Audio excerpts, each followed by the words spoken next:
Hey YouTube, welcome back to my channel. If you're new here, my name is Melissa and my channel is all about psychiatric drug withdrawal reactions and recovery.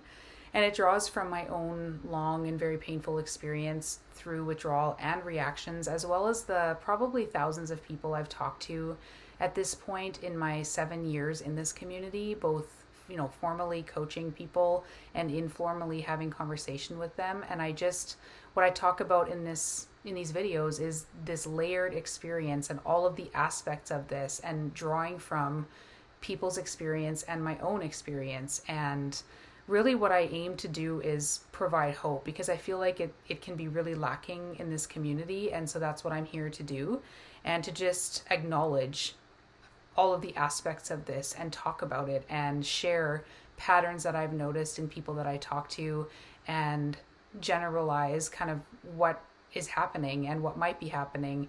And I feel like when you're reading on a forum, you don't get that same experience. You don't get that same sort of whole picture that someone like I might have in talking one-on-one to so many different people, and just the things that you see over and over and over again. That's what I talk about on this channel. And I want to say that nothing on my channel constitutes medical advice. I'm just sharing my and other people's experiences and kind of trying to bring the community together in a positive way. And I'm going to put timestamps in this video because it could get a little bit long. I haven't been around for a while. I've just been so busy with my mom moving out and just parenting and working. But this video is going to be about how do I make plans when this experience is so unpredictable. And before I dive into that topic, again, this is why I'm putting timestamps in the description. I want to address something, and that's the negativity in this community. And when I say that, I'm not talking about people sharing how painful this experience is, sharing their emotions, which there's a lot of very strong emotions because this is such an emotionally charged experience. I'm not talking about that. I'm not talking about people expressing their anger, expressing, that anger at themselves, God, doctors, big pharma. I mean, I've heard it all, because obviously everybody needs a space to be able to express that and talk about, if their experience has been incredibly long. And I'm not talking about that. What I'm talking about is there are some individuals in this community who I feel like the main message that they put on all the forums and all the videos and in all these different places is, you're fooling yourself if you think that this is not permanent. And the people who have gotten better are either lying about their experience, or they weren't that bad, or they didn't really have withdrawal to begin with, or they didn't have kindling or severe reactions, or they didn't have akathisia, or they didn't have the way that I did. This is how these people are talking. And I feel like it needs to stop, because first of all, I don't know the purpose of it. And I'm addressing it on this because I've been getting these types of comments on my channel, and I've been deleting them and blocking these people because first of all, I don't understand the point. If you believe that your condition is permanent, why are you still in the groups? Because usually if you've accepted the permanency of it, you would have no need to be in the groups, because why? And even if it was permanent, or you believed it was permanent, usually you would be coming on to be like, how do I cope with this? How do I manage this? How do I deal with all of this? But instead, it's this very specific message of, you're fooling yourself if you think anybody's going to get better, and the people who have gotten better are lying, which is absolutely absurd. And so I wanted to say, I don't get why you're in the group, why you're in the groups. And also, if healed individuals, or what these people are claiming is that healed individuals didn't have it as bad, or that their recovery wasn't due to withdrawal, or like their experience it was something different, or was whatever it might be, or how can you prove that? Because the bulk of this experience is subjective. I mean, even the Barnes akathisia scale talks about the subjectivity of it. And unless you have an outward movement disorder, which I was diagnosed with, and you can see it, you really can't tell from one person to the next who is worse. And even if one person was worse, what is the point in arguing about that? And I see this over and over. Well, obviously this person's not that bad if they're doing A or B, or if they don't have this. which I think is ridiculous because everybody has different reasons why they're doing something. If someone's going to the grocery store or has to do whatever activity and someone says, well, you're obviously not that bad if you're doing that, that person might have, children that have no food in the house and they have no other option but to go out and force themselves into that experience to provide for their children. And another person might not have kids or whatever. Maybe that's a bad example, but I just don't understand the purpose of that. Why you're still in the groups if you believe it's permanent or it's permanent. What is the point? Especially if your message is not one of how do I cope with this? It's like, well, if you're bad, then you're not going to get better, and the people who did are lying. So I want to say, and even in the permanent disease groups, and I always use type 1 diabetes as an example because it is a permanent condition. It's not the same as type 2 that has the potential to be reversed. There's one case I've ever heard of in my 27 years with this disease that was, quote, cured, and that ended up not even being true type 1. It was a different form, a subtype of diabetes. So nobody's ever recovered, like literally ever recovered. And so I'm still in the groups, and there are people who have went blind. There are people who have gotten their leg amputated on dialysis, but they don't come in the group saying, you know what, buck up because you're going to lose your sight. You're going to do that. Like the people who would do that and spread that message would get banned from the communities. And like I said, and this is a proven permanent condition that can have dire consequences. And I feel like people still don't talk about that in those communities. And this community, there's all these success stories and people talking about how they've gotten better, but there's others that still will say, no, you're fooling yourself. This is permanent. I mean, seriously, it needs to stop. And I don't understand the purpose of it. So I'll just leave it at that. That's the end of my rant. On to the video, which is understanding the challenge of making plans. So I'm going to refer to my notes here, which I know I don't usually have notes, but I feel like there was a lot I wanted to cover. So one of the hardest parts of this journey that I've talked about before is the invisible illness. I even mentioned it earlier in this video.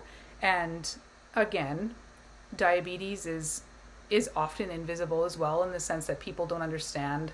I just had a conversation a couple days ago with someone in the withdrawal community about diabetes and insulin, and they said, do you have to take insulin every day? And I said, yeah, about 5 times a day or more, or I would be gone within a few days. I wouldn't be here anymore.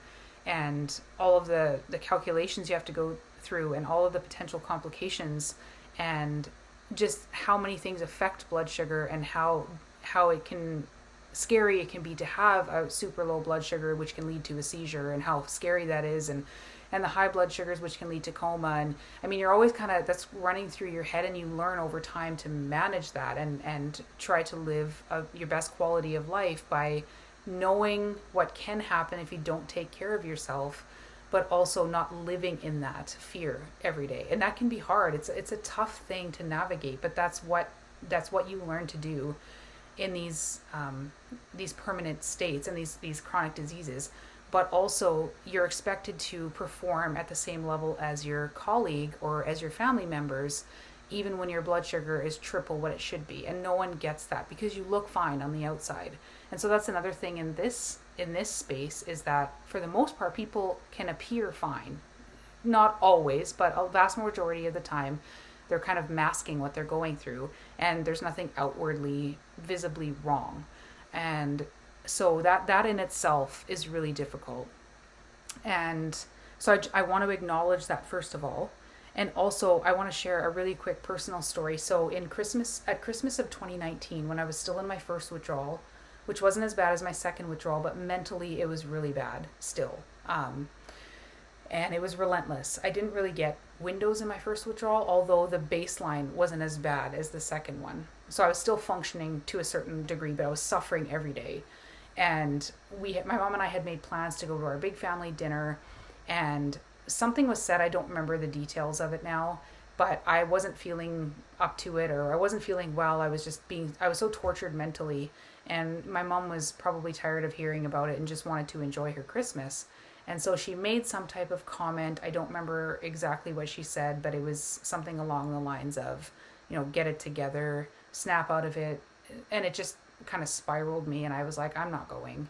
And in hindsight, I wish I would have potentially handled it in the way that I'm going to outline in this video, but I didn't. And so I ended up not going, didn't tell anybody. Like I had RSVP'd that I was going to be there.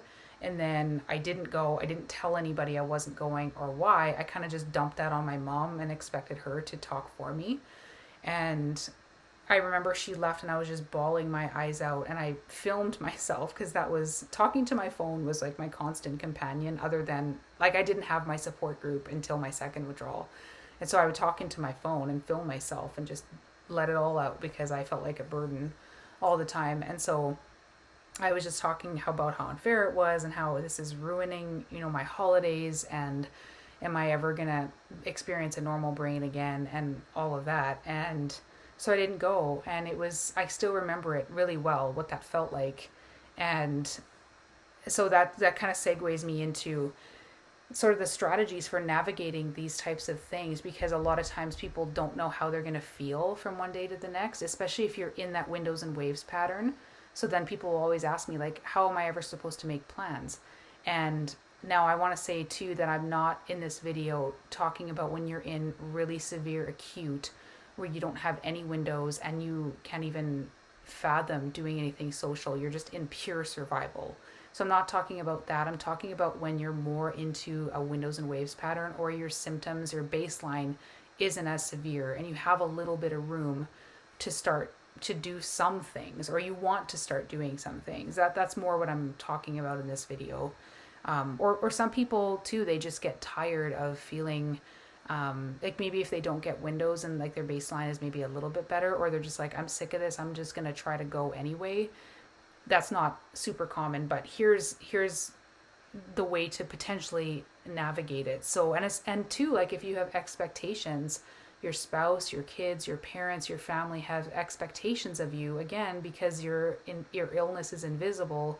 So you are expected to do ABC, and how do you navigate that? So first point is try to set parameters. So if you know the host well, depending on what type of event you're going to, maybe you know them well, but not well enough where you've divulged like what you're going through, or maybe you don't want to, but maybe you know them somewhat personally. So you could say something vague ahead of time, like, I haven't been feeling super well lately. I'm navigating some health challenges, so I may have to leave the event early. I've seen this happen.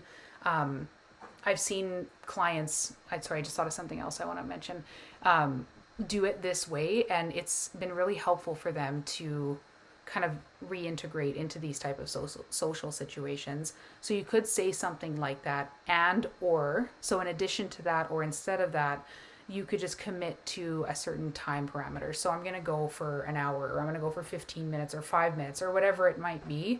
Just show up, say hello, and then just kind of duck out.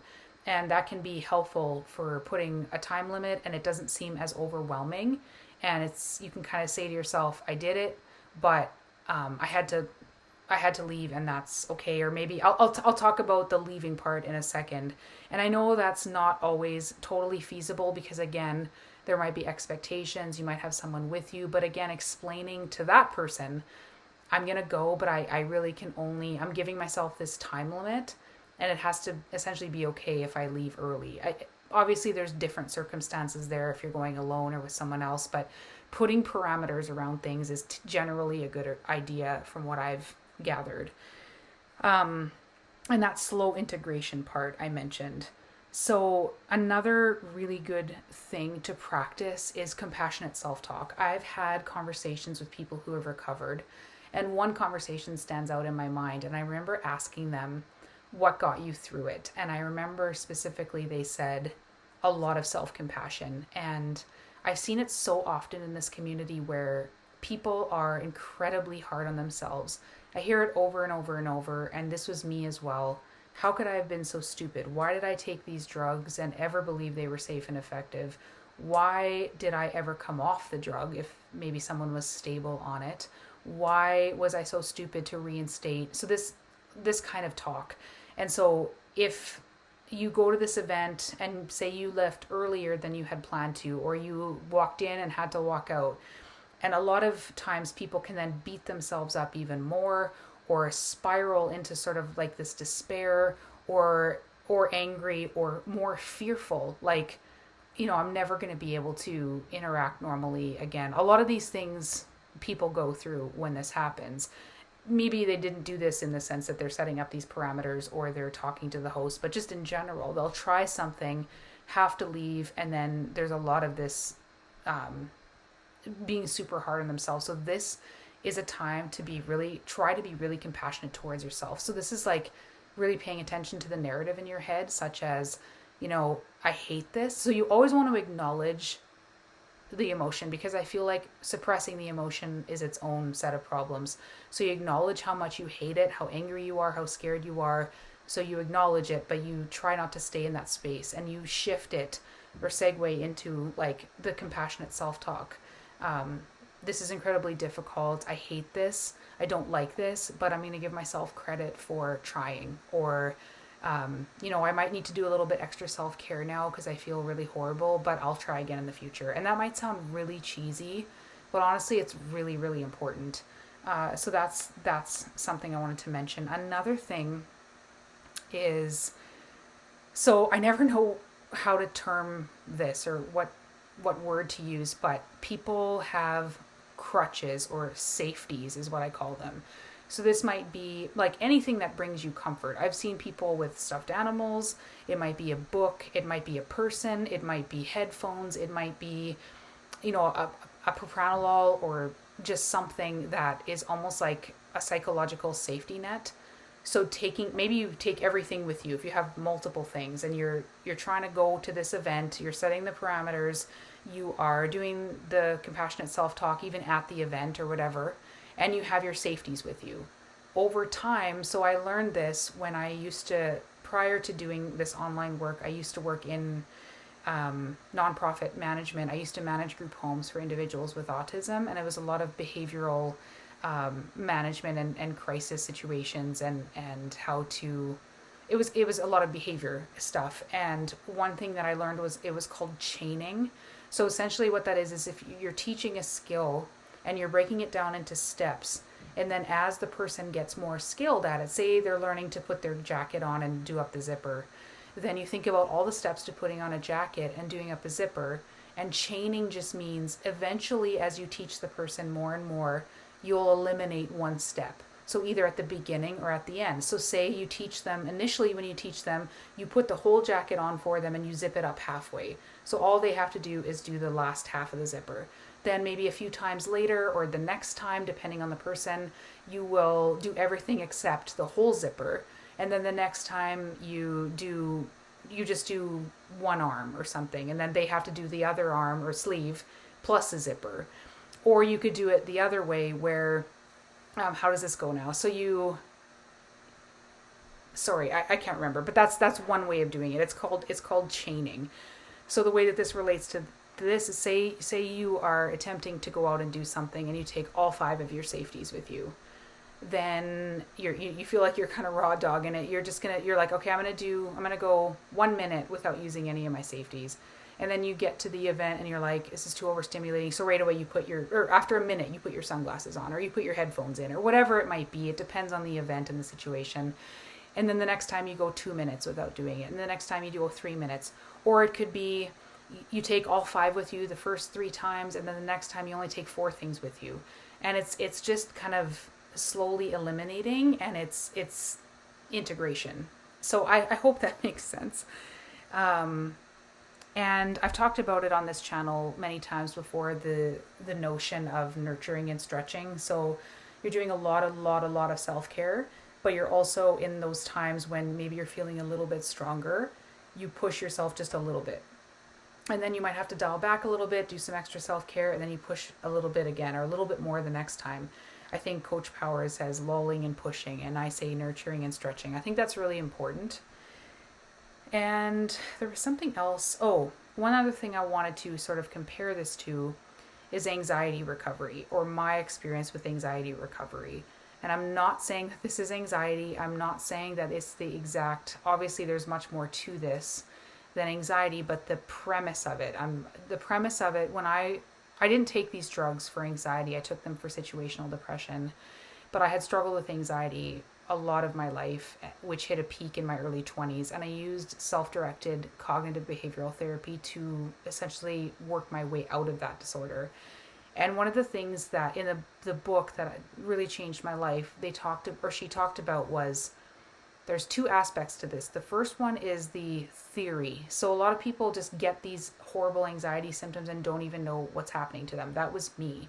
I didn't know what anxiety disorder meant. I didn't know what it all entailed. I didn't know anything about it, really. I just knew I had my symptoms and I didn't know why. And once I learned it and learned the theory, like what anxiety means, what it doesn't mean, and what exactly was happening in my body, how to get myself out of that state, all of the theories. Once I learned that was, and all the coping skills, that was really important. But unless and until I was going to actually put myself into the scary situations and use that theory and that skill, it's not helpful. But on the other side of that, if you're just pushing yourself into all these situations that ignite that anxiety, it could be anything, standing in line, going to the grocery store, leaving your house, whatever it might be. If you're doing that and pushing and pushing and pushing without ever having coping skills, that doesn't work either. So it's this kind of song and dance, this fine balance between taking what you've learned and then applying it and doing gradual exposures. And it's kind of the same thing here, where you're gathering these coping skills, or you're using your safeties, you're doing whatever, you're learning about withdrawal. Like a lot of people, when they find the forums, they're like, what the hell's wrong with me? And they find the forums and that explains, okay, this is what's going on with me. Now what do I do? And so and then they start learning more about, the windows and waves and what happened, the kindling and the tapering process and all that. But then it's also like using what you know and trying to apply the coping skills, or taking what you've learned and not spiraling it even further out of control with reading the horror stories and adding that second fear, and trusting the process and getting the support and trying to reintegrate and teach the body and brain safety again. That is, in my experience, really important, both aspects of that, because you can again get trapped in, okay, I've learned all of it and now I'm just more afraid of everything, and so I'm not going to try anything. I'm too scared of overstimulating. I'm just going to sit in a dark room endlessly, like for years. And I've seen people do that, and it's not very effective. And also the people that are just like, I don't care, I'm not doing this slowly, I'm not putting up with this, I'm gonna push and push and push. And then those people end up in a severe wave, and then it kind of knocks them back. And it is, again, that balance of knowing when to push and knowing when to pull back. And that can take time, and it also takes a lot of self-awareness. So I wanted to say that. Ooh, my throat's getting dry. I gotta wrap this up soon. So to recap, I want to say making plans when life feels unpredictable is tough, but setting parameters, practicing self-compassion, doing the safeties with the chaining, I'll add in there, and taking small steps can definitely help. I want to know if this resonates with you, if this makes sense to you, and what your experience has been, and if this applies and how you navigate this, or if you have some other tips for people that maybe I forgot, or you just want to share your experience in the comments and see if other people are in that same place that you are, then do that. And I hope that this was helpful and that you guys are doing okay, and I'll see you next time. Bye.